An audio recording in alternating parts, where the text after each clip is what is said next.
How to get your ex back the easy way. Getting your ex back isn't what most people would call simple, but there are things you can do to make it relatively easy. There's no such thing as a sure thing guarantee when you're dealing with people that have emotions and feelings, but with the techniques I'll share, your task will be a lot more likely to succeed. First thing you need to remember is that your ex does have feelings and needs. The main reason he or she broke up with you was probably because you weren't satisfying those needs and being considerate of those feelings. I'm not trying to shoot you down, I'm just saying that it takes some serious hurt to break up with somebody you love, and if you drove your ex to do it, then there was something truly wrong with how the relationship was going. If you're going to get your ex back, you'll have to respect this about him or her. You get your first chance as soon as the two of you break up, and while your first impulse is probably to beg and plead and even harass your now ex to try to convince him or her to get back together, you have to respect your partner and take a few steps back. Give your ex some space, and take some yourself. There's a lot of emotion flying around, and things need to cool before any positive action can be done. This isn't to say that you should just take it easy during the cool-off time. You should be rather busy coming up with a personal list of all the things that you could have done better in your relationship with your ex. I know that sounds frightening, but it's necessary if you want to pull this off.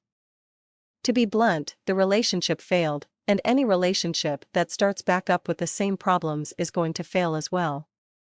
Identifying your problems and dealing with them is crucial to this process, and the only person you can fix is yourself, so focus on your own mistakes or shortcomings. Time will have passed by the time you've dealt with each major problem that did so much damage to your relationship, usually enough time to where you can start thinking about getting back together.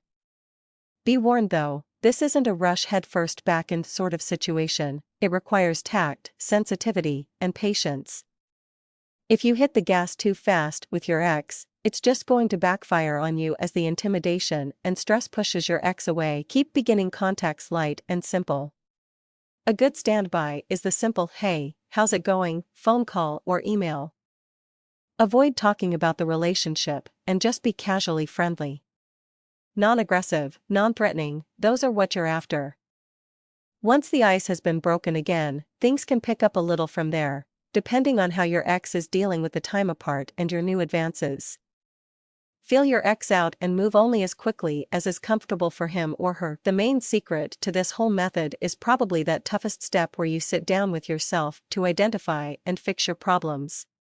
Self-change is hard, perhaps one of the hardest things in the world, but it's what's needed to effectively get your ex back, at least if you want to have a strong and lasting relationship this time through. Your chances for success in getting your ex back drastically improve with this process, and most will find it relatively easy to get back together with their ex-partners. But be careful you don't fall into the trap that catches a lot of the people who make the self-changes necessary to get back together.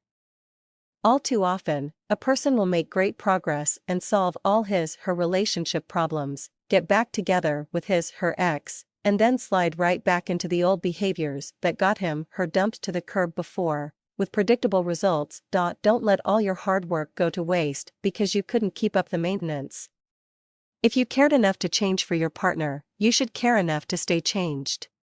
Nothing changes in the relationship except your behavior, and that has to be what makes it work. If you go back to your old ways, you're essentially in the same relationship that failed, except now your partner has already endured the heartache and any more is going to be that much more damaging. Stick it out, it's important. This process may not really be a walk in the park, but changing things for the better never is, and this is about the easiest and smoothest you'll ever be able to do it. Following this method to the best of your ability is sure to dramatically increase your odds of finding happiness with your ex again. You just have to commit to it and make the decision that you're going to fix it, then do it.